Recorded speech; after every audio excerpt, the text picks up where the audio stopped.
Welcome to Transformational Blueprints, the podcast that's here to tackle the big question.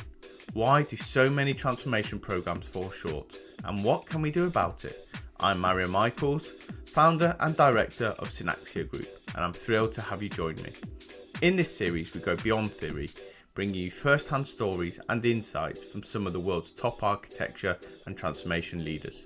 It's all about sharing real-world lessons, sparking fresh ideas, and giving back to the architecture community. So whether you're looking to learn, be inspired, or stay ahead of the curve, grab your coffee, settle in, and let's dive in together.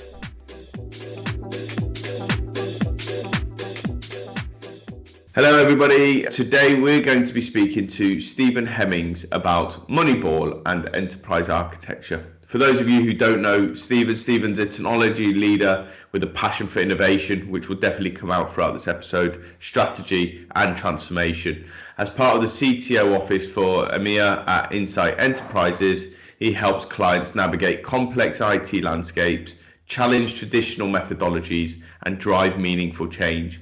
His approach to EA is inspired by data-driven decision-making, much like Moneyball, which again we'll talk about later on in the episode, where challenging the status quo, focusing on outcomes and making bold calls lead to long-term success. Steven is a thought leader on digital transformation, frequently speaking on how architects can move beyond explaining themselves to actually proving their impact. So Steve, welcome to the podcast. Thank you, Mario. Nice to be here. Great opportunity, thank you. Well, let's start with a bit of background. How did you get to where you are now? Well, so Bank of England graduate scheme, so that was 2010. Fast-tracked into the CTO office after quite a while back now, probably about 12, 18 months. Okay. So did a thought leadership paper on modern workplace, where I thought technology was going to expand, looking and considering the changing working style, environment, the millennials coming through, what do they expect from the common workplace? And just got picked up from there and straight into the CTO office at the bank. Right, okay. And then how did you get into Insight then? And what's your remit at Insight? So I've been with Insight now since October 2023. So my remit now is I lead the EMEA practice for client strategy and assurance, or the enterprise architecture practice. Yep. So we deliver three key services: digital transformation advisory, solution assurance, and then something along the lines of coaching, mentoring, and induction for architects and for strategy. Okay, so next bit then, question from the previous guest. So the question is, how do we get more chief architects into the boardroom? We've got the full hour for this question. I think, for me, predominantly, it would be that we have to be positioned as strategic leaders, right? We have to be able to highlight an understanding of how we think that we can deliver digital transformation successfully, or any form of transformation successfully, how we can invoke value in the way in which that business is operating, the direction it's setting, and really link between this new reality that business strategy has always been formulated and then tech strategy comes next. Yep. Tech strategy now can drive and should be driving business strategy moving forward. And you need that enterprise architect there at that boardroom level to help bridge that gap, really. Okay.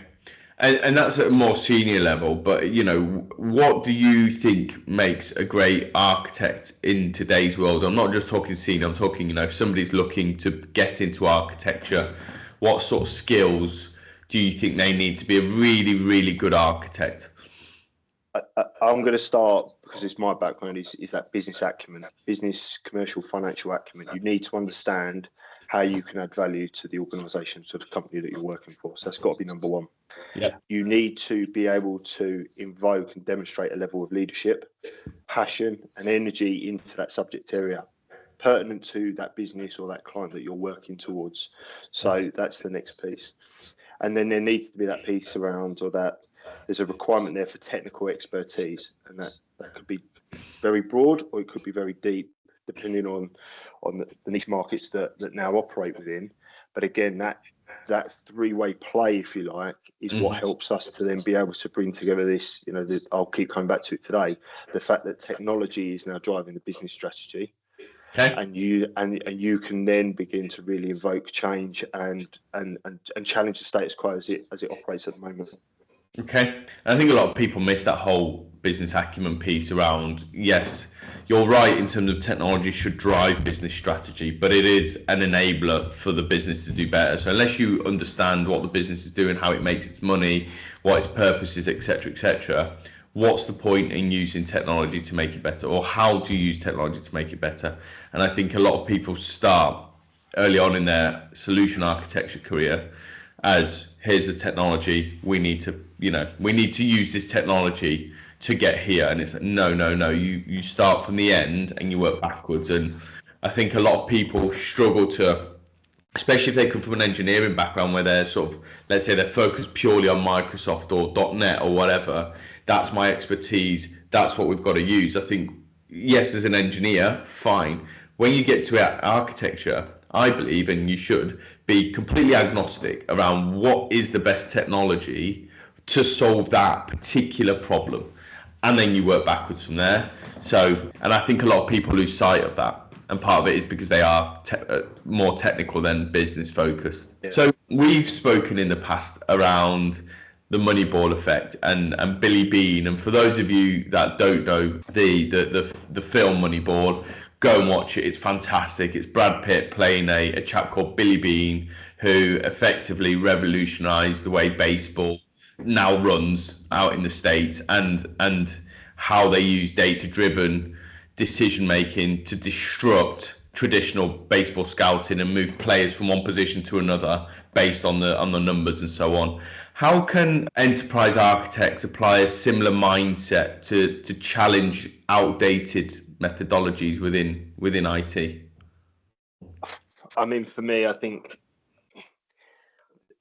the outdated methodologies exist because of the way in which our organisations are operating on a day-to-day basis, right? So you've got to have that fundamental appreciation of that first.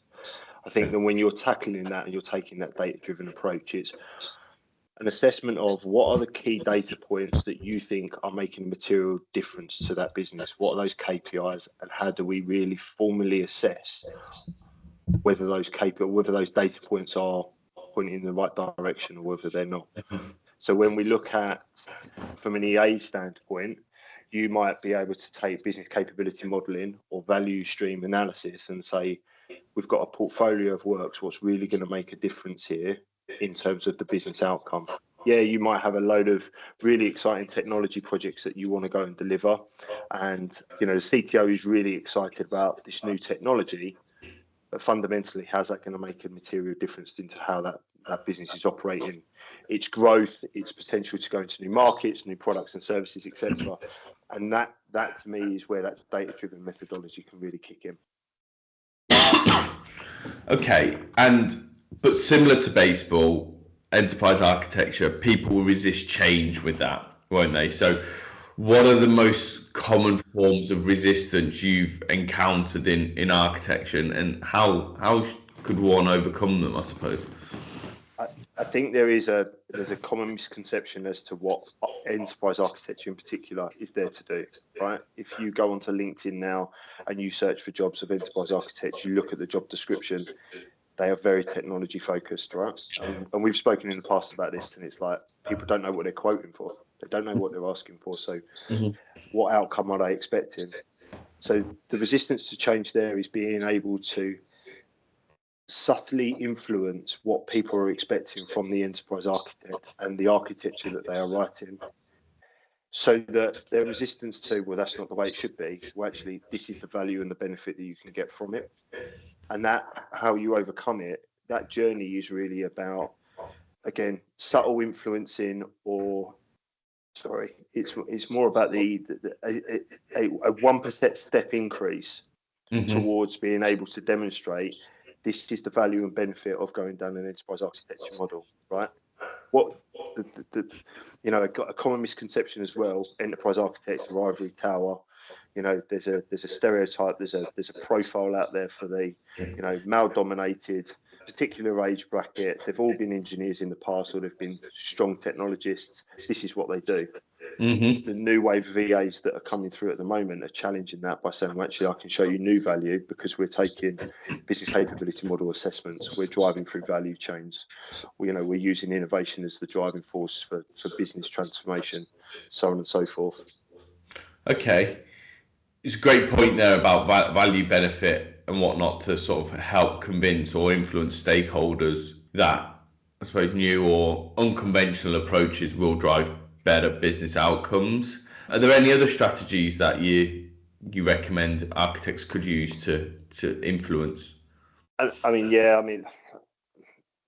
think there's a few. I think for me, it's always linking back to that business goal and that business strategy, right? So fundamentally understanding what is it that we're trying to achieve, making sure that we've got alignment and agreement on that, and then being able to define and then go after outcomes that are going to contribute towards that.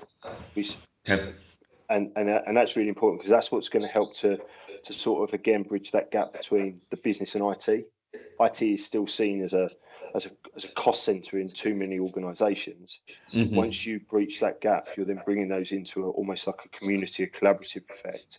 Yep. And that's where you can see a lot of difference. And look, it's evident from the startup model. As you see these new startups coming through, they don't treat themselves as a business and then a tech. They treat themselves as a technology business, and they get that synergy right between the two functions. I think it sounds so simple, doesn't it? It's, what are we trying to achieve? Here's my recommendation. And EAs in particular should act as advisors. They're not there to make the decision. They're there to be that sounding board of, here are our options. These are my recommendations. And that's why a lot of sort of consultancies have got EA practices for that strategic advisory. It makes absolute sense. Sounds so basic. Here's the value that we're trying to get. Here's the goal. Here's the recommendation, here's the value it can bring, let's do it. But yet so many people can't do that. And it's a fundamental basic skill of any job. So I've always said sort of architecture is about selling, whether you like it or not. It is sales of some degree. Sales is influencing people to do what they want to do, but quicker in your way of doing it effectively. And that is architecture. In Moneyball, success is measured by wins rather than just star players, which is what baseball used to be. What metrics should EAs use to prove the value of their decisions? Because there is an identity crisis at the moment. You've sort of briefly touched on it there. What is the value of EA? We're in a difficult economic downturn. Let's get rid of enterprise architecture is the first department to go. But I do feel that if there was a way that EAs could, prove value of their decisions through metrics, through tangible, objective hitting, they could really demonstrate their own value. So what metrics should a good EA department or EA look at? So, if we take what I've done previously and sort of how I try to influence and guide my team at the moment, got four main categories of improvement or of metric rather of value decision. Number one is around customer experience, and that's twofold. So number one, your customer is the person you're engaged with internally. Treat them as a customer. How are they seeing value in what you're delivering and how you're engaging with them? And then secondfold, the customer experience of the product or the service that your organization, your company is then taking to market, right? Really important that you measure that satisfaction to understand whether or not it's reflecting what you would expect. And it's a very competitive market at the moment. Mm-hmm. So it's your ability to be able to influence to say, actually, we know that Amazon does something over here and there's a synergy here between what we're doing and what we're doing here is a common thread that I will always drive through. Mm-hmm. The Amazon customer experience is excellent, right? That's why their growth is where it is. So drive from that perspective, very important. Second one is around that business alignment again. So how do you measure and represent that what you've been delivering against or what you've been delivering is against or in alignment to what the business needs? If you're off at a tangent doing something that could be quite fun or exciting or you feel necessary to do, has that really contributed, yes or no?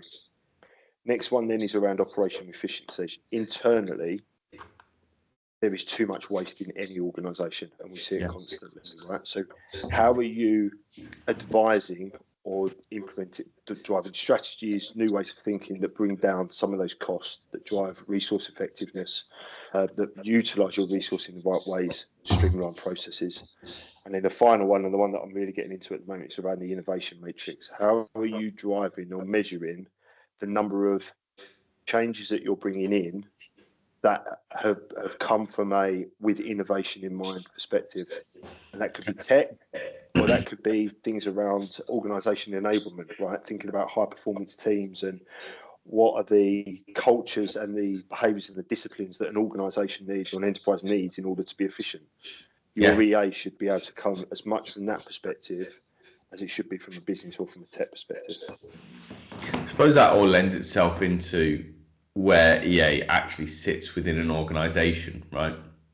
Because depending, and it was Lisa Woodall that introduced us to one another.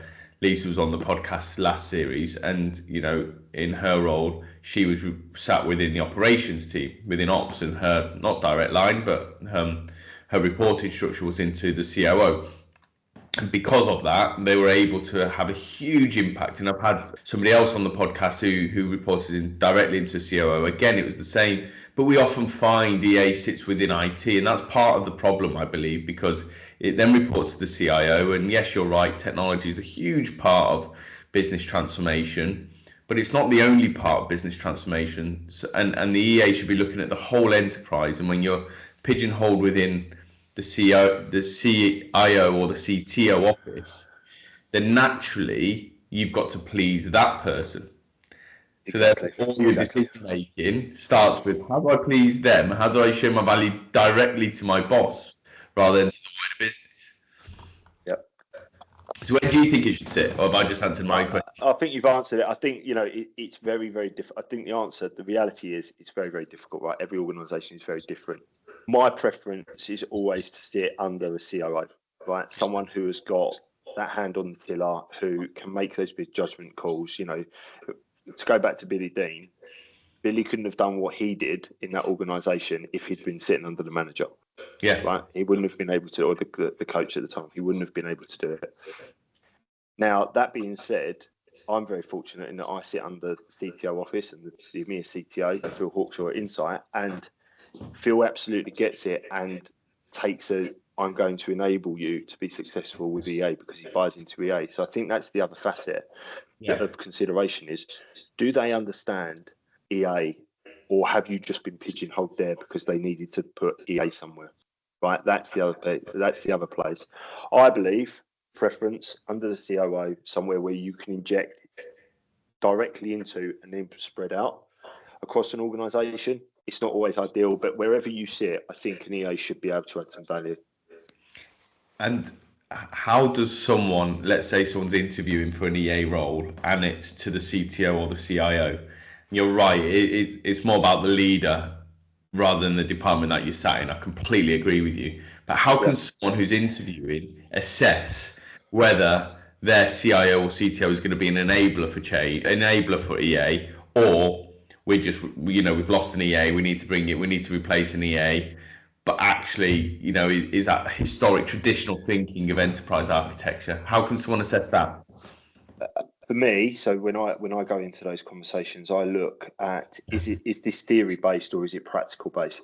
Right, practical based enterprise architecture is rolling your sleeves up, doing your strategies, your roadmaps, and not just sitting there for the sake of assurance, governance, and recommendation. Right, I've been in those roles, absolutely had their value and benefit to an extent, but EA now can do a lot more. Yeah. Right. So if you take the interview that I came in for Insight, I met Andy Jarvis. We sat down 25 minutes later. Me and Andy we said we're cooking on gas here because we both just get the practical application of enterprise architecture for the clients of Insight, and it works. Otherwise, I've been in interviews where I've got halfway through and gone, you're very toga focused. All you've spoken to me about is a framework and how I need a repository and how tooling is going to be so important. Don't get me wrong, it all has a place, but in my operating models that I like to be part of and help to develop, it's got to be about the practical involvement, collaboration, and engagement leadership into that organisation, not just within the silo that is otherwise created. And frameworks are important, whichever one of business chooses, whether it's, SAFe or TOGAF or whatever it may, whatever it is. But the biggest challenge EAs often have is with engineering teams and the perception EAs have within the engineering teams. In your opinion, obviously, how can that work together? Because it has to, they are both integral to one another to make the business better. And ultimately, that's in your job description, right? Yeah, exactly. Make the business better, right? So how can that work? So if I talk about where I've been on calls this morning about this with a team leading on a significant transformation program. It can work through the assurance engagement, right? So at Insight, we do solution design and delivery assurance, and it's a differentiator for us because very rarely do you see people or solution integrators taking full accountability for the solution that they are putting forward, right? Yeah.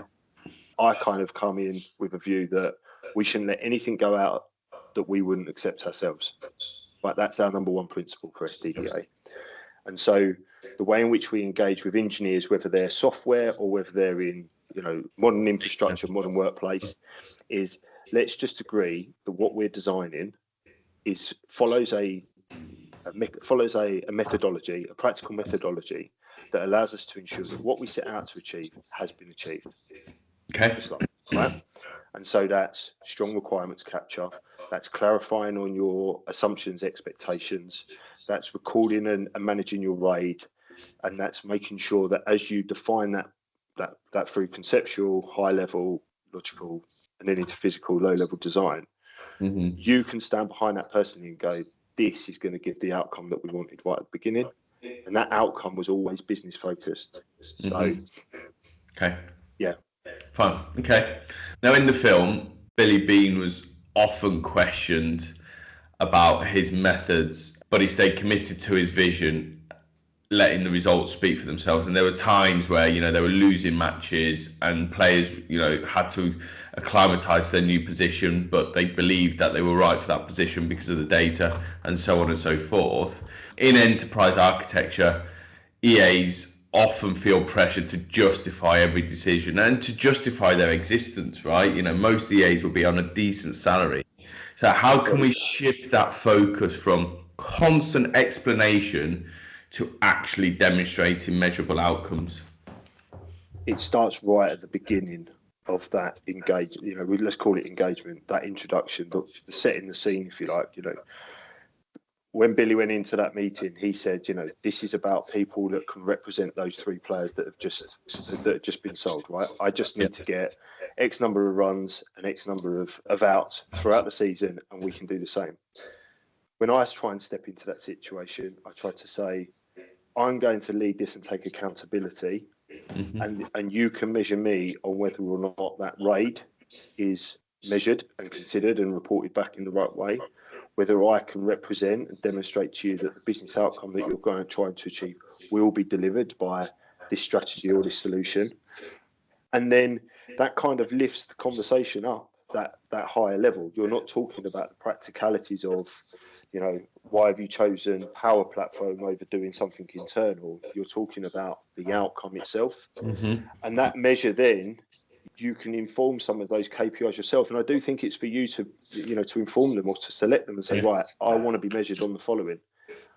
Because you're selling it, you should be able to be armed to say, right, well, this is what I'm going to sell against. And you do need to be quite tough. I mean, I think I come across quite reasonable, but sometimes you just got to be tough and stand your ground, right? Because ultimately, otherwise, you're not going to be able to do what you could achieve as an enterprise architect. It all comes down to being outcome driven again, doesn't it? It's those KPIs, whatever they are, whoever sets them, they're going to be linked to the ultimate outcome of the business goal or whatever the goal is. And everyone always says, key stakeholder management, you've got to be good at it to be a good architect, let alone EA. And actually, people misread that and think, I just need to make friends, make people like me, and so on. But it's not. Ultimately, key stakeholder management is about doing what you say you're going to do and not veering away from that and not trying to be a people pleaser, but say, no, we all agreed this is what I'm here to do. This is how I'm tracking against it. So I'm in line. So either your expectations of changing, you've not communicated that to me, or we got it completely wrong at the beginning. Either way, it's kind of not my fault. And I'm not saying pass accountability onto someone else, but you're highlighting that it isn't your fault. Yeah. So I try to stay away from that.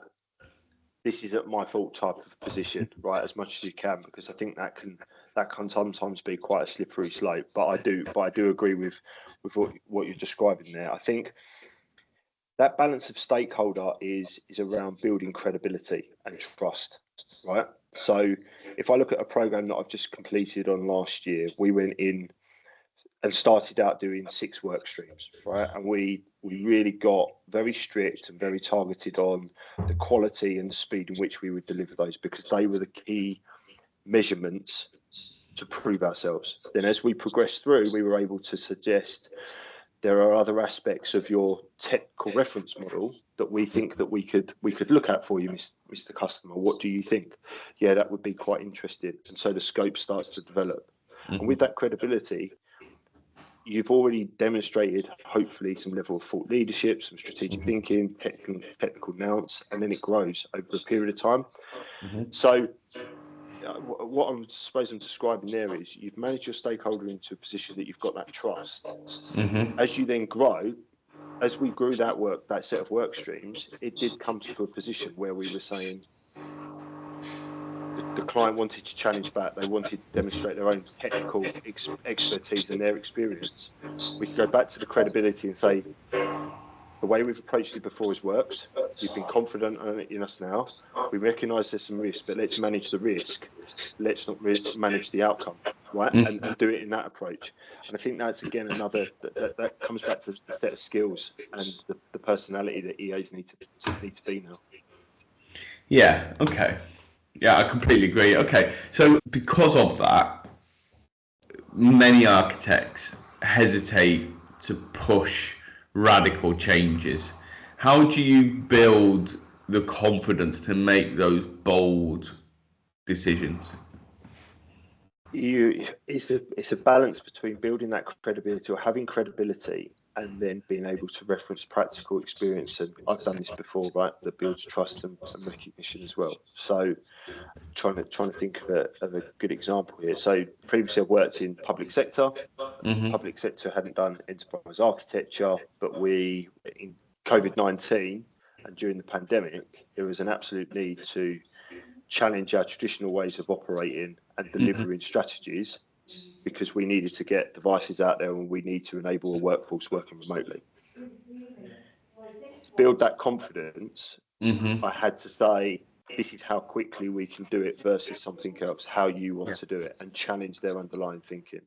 Mm-hmm. And then in other cases, you just need to say, unfortunately, this is the only way that you just have to be bullish and say, this is the way that we're going to do it. You've appointed me into this position. You've given me this accountability. I'm going on that. This is the trajectory that I want to follow. I will manage your expectations, take into consideration your concerns, your expectations, so on and so forth, but I'm still going to do it my way. Right. But then you have to win, right? That then puts the pressure on you. And I love that. I love feeling that pressure. Because I think that if you build the right team ethic from an architect down, you can build something quite special there. And I've done it a couple of times. So that to me is a quite interesting way. It's that culture piece, isn't it? Is that culture of embracing change rather than default into conventional thinking, isn't it? And also, there's an element of balancing risk management with that as well. There's, we can talk about innovation and making bold decisions, but you've got to be able to balance that with risk. And I suppose what's the best way to do that, especially when you're dealing with large enterprise systems, Steve, as well, where, it could be quite costly if you get it wrong. Yes. Yeah, so I think the tactic here is to really use your RAID log well, right? And from an architectural and from a business standpoint, so you bring the two together. And so whatever component that you're working on, whatever work stream that you're working through, you're always understanding the relationship back to that risk. And then you get over a period of time of doing this, I learned to trust my gut and my instinct and rely on experience as a combination. But you get to a position to say, actually, I think given the momentum that we've got in the team, the practical experience, I think it's worth taking this risk, and we're going to take a bold decision.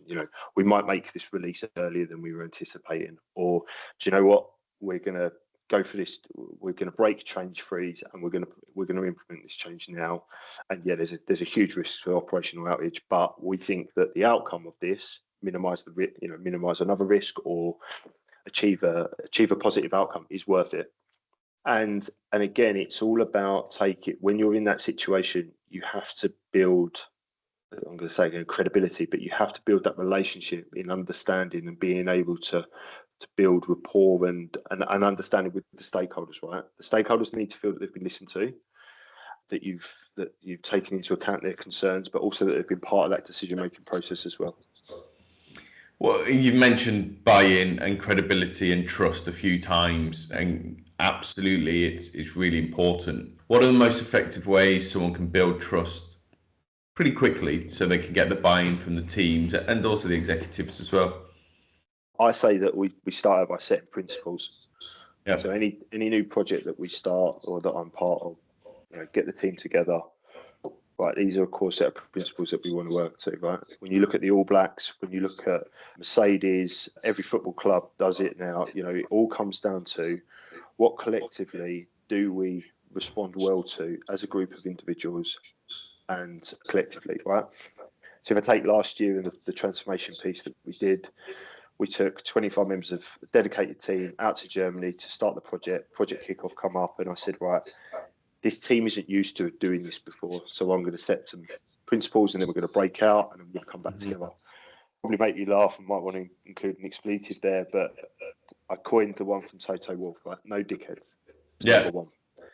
And eventually that got back to the client, and the client was like, I love it. It's exactly what we need, right? We just need, this isn't about the individual or the personality. This is about the outcome and buying into that. And I think when you're doing that, even with your teams and your executives, you build a rapport or an appreciation and understanding of the environment and the personalities that you're working with. Yep.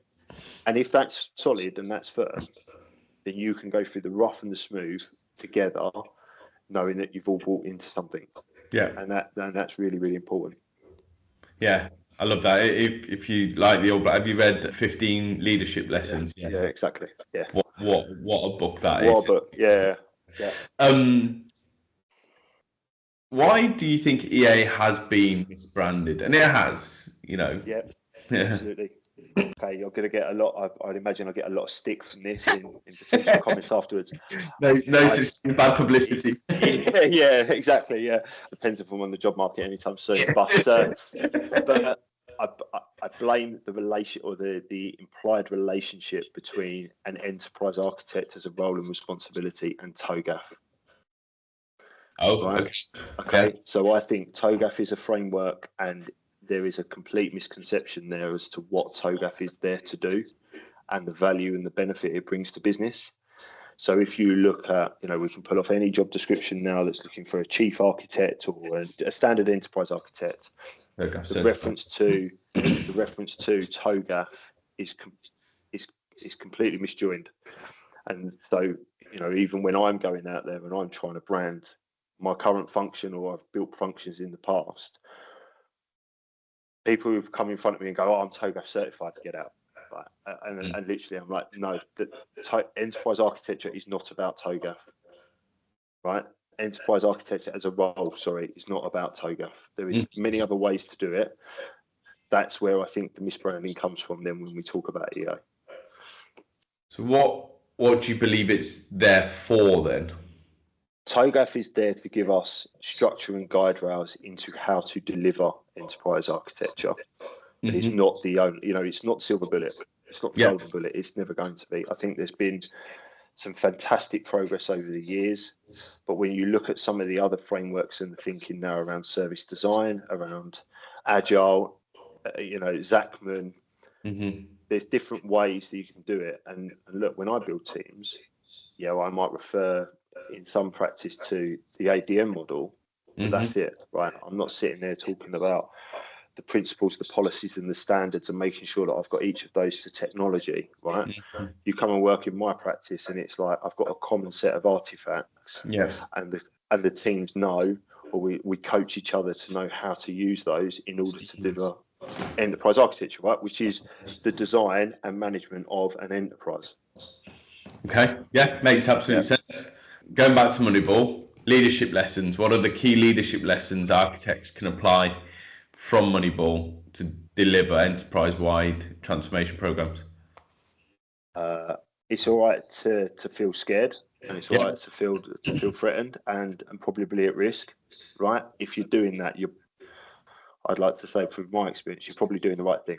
Right? Because, but you know, for the unfortunate some, you're probably not. Number two, you need to build that trusted network, right? For that leadership, in terms of you've got to have a solid set of people around you that you can take criticism and feedback from, but you can bounce those ideas off, and they will go on that journey with you.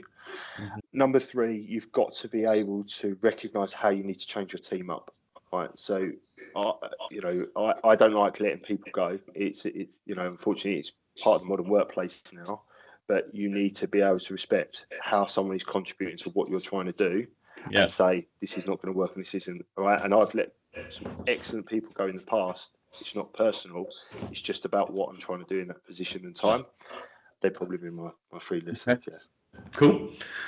Going to move on to the quick fire questions then. I think I know the answer to this question because it's the same one, but I'm going to ask it anyway, see if we can go into any detail with it. What do you expect 2025 will be a game changer from a tech perspective?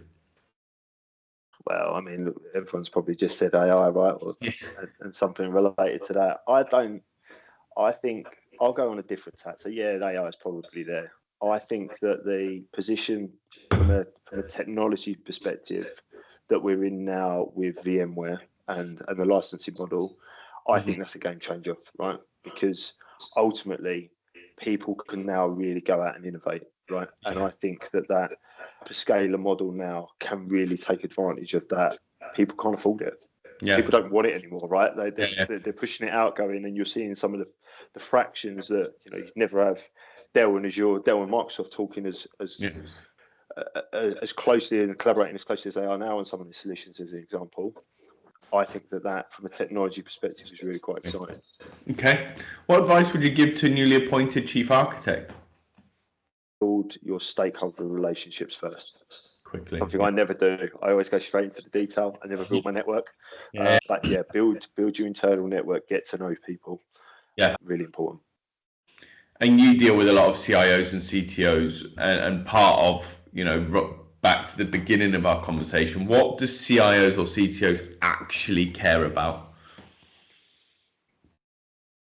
I think, quite honestly, this will be honest, I think they care about making sure that they're adding value and doing the right thing for their organisation. It's quite an airy-fairy answer, but I think that's the reality of it. So